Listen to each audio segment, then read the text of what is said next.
Alright, if you look over here, I'm on my way to the farm right now, but you can see that there's another player. Looks like he's freshly spawned. Is he going to kill me? Oh, yep, he's trying to kill me.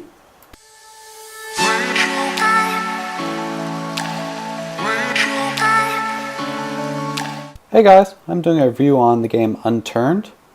This is a game that you can play on your Mac.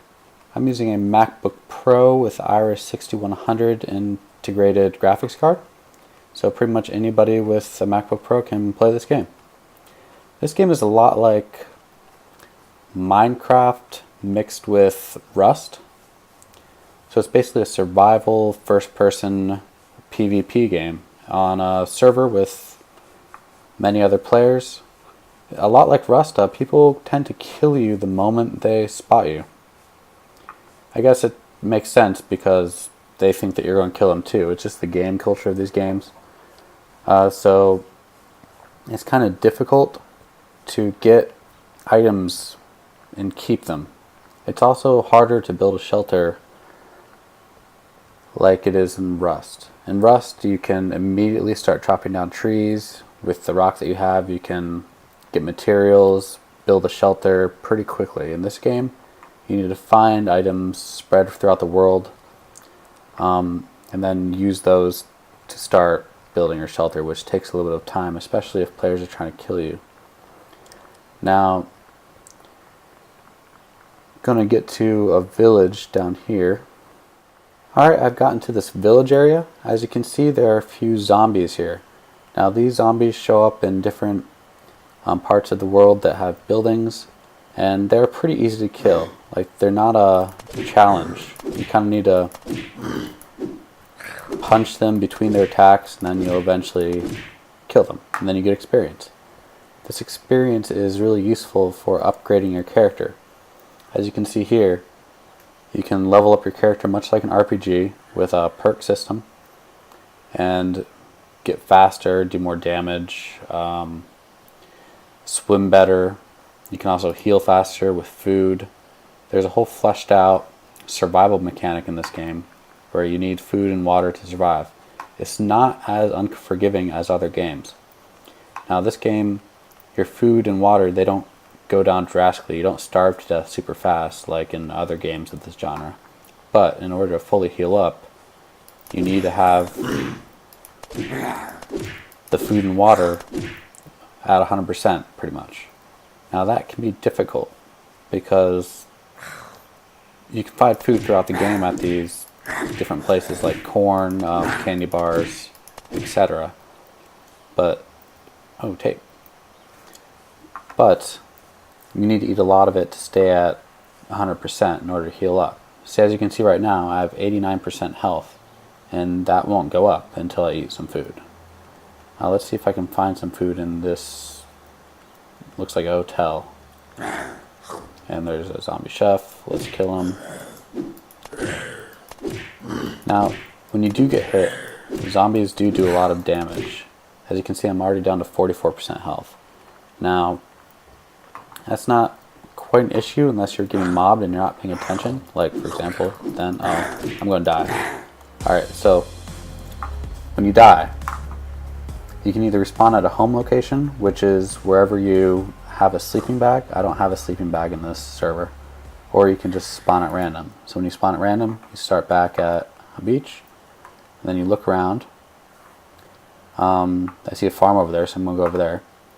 And there's if you see these kind of white buildings or kind of haphazardly built buildings, those are made by players. You can build your own home in this game, which is kind of cool. Now I'm going to go over to this farm.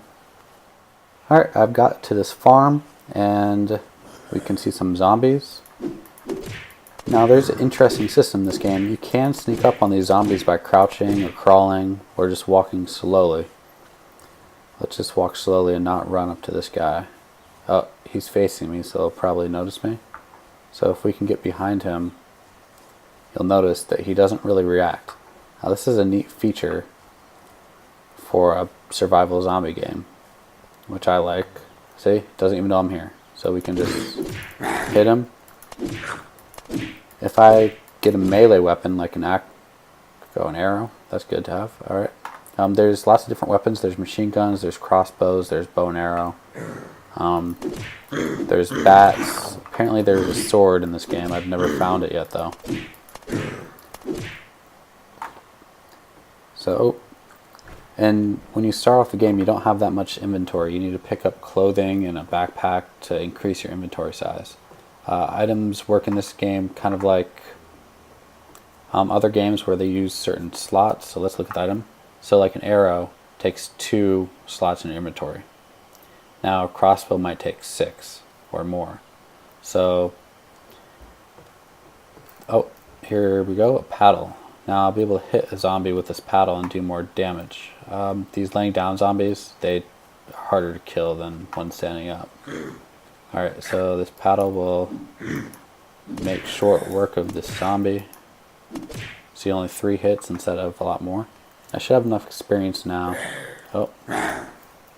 And, yep. Cool. I'm gonna run away from this guy real quick. Alright, I died from that little zombie because I was bleeding. There's a bleeding system in this game where you lose health as you bleed. You can fix this stuff with healing items such as bandages. Bandages you can make with cloth that you can get from clothing. You can salvage base items from clothing materials or other items that you find in the world. But I should have, yeah, I have 21 experience. So I'm going to put this in, let's say exercise, which will mean I can, and melee. So I can run for a longer period of time and I hit harder. This is good because I can kill stuff faster and I can run away faster. You can eventually upgrade these a lot to the point where you're really fast and you regenerate quicker and you can kill zombies much faster.